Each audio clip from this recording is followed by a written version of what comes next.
मैं Vikram Kumar BEd first year का question बताने जा रहा हूँ। जो क्वेश्चन है प्लेटो का शैक्षणिक विचार। शैक्षणिक विचार से पहले उनका हम जीवन परिचय जान लेते हैं कि उनका जन्म कहाँ हुआ था, कब हुआ था।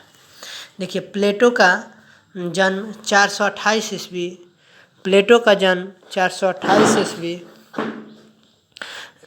428 ईस्वी पूर्व एथेंस में हुआ था। पिता एरिस्टोन थे, माता पेखिटोन थी। सुकरात से मुलाकात उनका 20 वर्ष में हुआ। 8 वर्ष तक निर्देशन में अध्ययन किए। किनके? सुकरात के निर्देशन में 8 वर्ष तक अध्ययन किए। सुकरात को प्राणदंड 399 ईसा पूर्व दिया गया। गहरी मानसिकता गढ़ना, प्रजातंत्र से घिरना, देश छोड़कर लंबी यात्रा पर प्रस्थान करना, जैसे कहाँ तो मिस्र में, सिडनी, इटली, मेगोरा में इन देश छोड़कर लंबी यात्रा पर गए थे, प्रस्थान किए थे। 367 ईसा पूर्व देश वापस लौटे। एकेडमी नामक संस्थान की स्थापना की। प्रधानाचार्य के रूप में कार्य किया। अरस्तु ने शिक्षा प्राप्त की, उसमें अरस्तु भी शिक्षा प्राप्त किए। स्त्री पुरुष दोनों की समान शिक्षा देना उनका लक्ष्य था। संस्थान में लेखन कार्य भी किया, उस संस्थान में लेखन का कार्य किया। 347 ईस्वी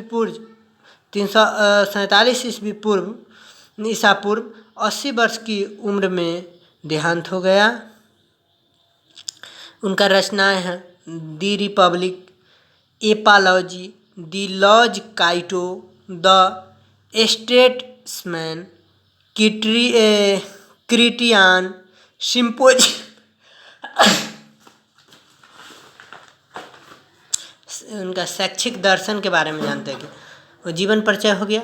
अब शैक्षिक दर्शन, राज का निर्माण चरित्रवान मनुष्य के हाथ में होना चाहिए। शिक्षा द्वारा मनुष्य का चरित्र निर्माण होता है। शिक्षा का अर्थ नैतिक प्रशिक्षण की प्रक्रिया, सद्गुणों का विकास, बुद्धिमत्ता, न्याय, साहस, संयम से होना चाहिए। अब सबका एक उद्देश्य होता है, तो उसी प्रकार प्लेटो का शैक्षिक विचार, प्लेटो का भी शिक्षा के क्षेत्र में कुछ उद्देश्य है। क्या क्या है? राज का एकता की रक्षा होना चाहिए, गुणों और दक्षताओं का विकास होना चाहिए, व्यक्तित्व का संतुष्ट विकास होना चाहिए, सौंदर्यात्मक संवेदनशीलता का विकास होना चाहिए, सत्यम शिवम सुंदरम यानी शाश्वत मूल्य का विकास होना चाहिए, स्वशासित व्यक्तियों के हाथ में होना चाहिए। पाठ्यक्रम कैसा होना चाहिए?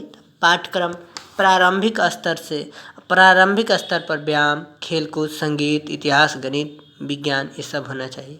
माध्यमिक स्तर पर गणित, कविता, संगीत, धर्मशास्त्र, सैन्य प्रशिक्षण भी होना चाहिए। और उच्च स्तर में दर्शन, नीतिशास्त्र, कानून, मनोविज्ञान, अध्यात्म शास्त्र का विकास होना चाहिए। अब शिक्षण विधि कैसा होना चाहिए? संवाद विधि होना चाहिए, प्रश्नोत्तर विधि होना चाहिए, वाद विवाद विधि होना चाहिए, खेल विधि होना चाहिए, अनुकूलन विधि होना चाहिए, स्वाध्याय विधि होना चाहिए, कहानी विधि होना चाहिए, वार्तालाप विधि होना चाहिए, ध्यान, मनन, स्मरण, चिंतन, ये सब होना चाहिए। अब संवाद विधि क्या होता है? संवाद विधि जैसे हम एक दूसरे से वार्तालाप करते हैं, संवाद करते हैं, एक दूसरे से क्वेश्चन पूछते हैं, जवाब मिलता है। प्रश्नोत्तर विधि भी एक दूसरे से प्रश्न पूछा जाता है, उसका आंसर मिलता है। वाद विवाद विधि हो गया। खेल विधि, खेल में कोई चीज़ सिखाना। अनुकरण विधि, जैसे मान लिया जाए कोई काम कर रहा है, उसको देखकर सीखते हैं, अनुकरण विधि। स्वाध्याय विधि, खुद से पढ़कर अध्ययन करके सीखते हैं, वो स्वाध्याय विधि होता है। कहानी विधि, कहानी के रूप में एक सुनाते हैं, हम लोग सुनते हैं, उससे सीखते हैं, कहानी विधि। वार्तालाप विधि, बातचीत करके जो सीखते हैं, वार्तालाप विधि। ध्यान, शांत ध्यान से पढ़ते हैं, मनन करते हैं, सोचते हैं, स्मरण याद करते हैं, चिंतन करते हैं, यह चिंतन विधि हुआ। ये सब हमारा शिक्षण विधि के अंग है। अब कह रहा है शिक्षक कैसा होना चाहिए? आदर्श शिक्षक होना चाहिए। आदर्श गुण समाहित कर्तव्य निष्ठा, ईमानदारी, लगनशील आदि शिक्षक का गुण होना चाहिए। अनुशासन कैसा होना चाहिए? कठोर अनुशासन के पक्षधर, नियंत्रण में सद्गुणों का विकास होना चाहिए। सामाजिक अनुशासन, आदेशात्मक अनुशासन होना चाहिए। विद्यालय संगठित संस्था के रूप में काम करना चाहिए। एकेडमी संस्था की स्थापना हुई। महात्मा गांधी का शिक्षा दर्शन, जीवन परिचय, पूरा नाम, बस इतना ही आंसर है।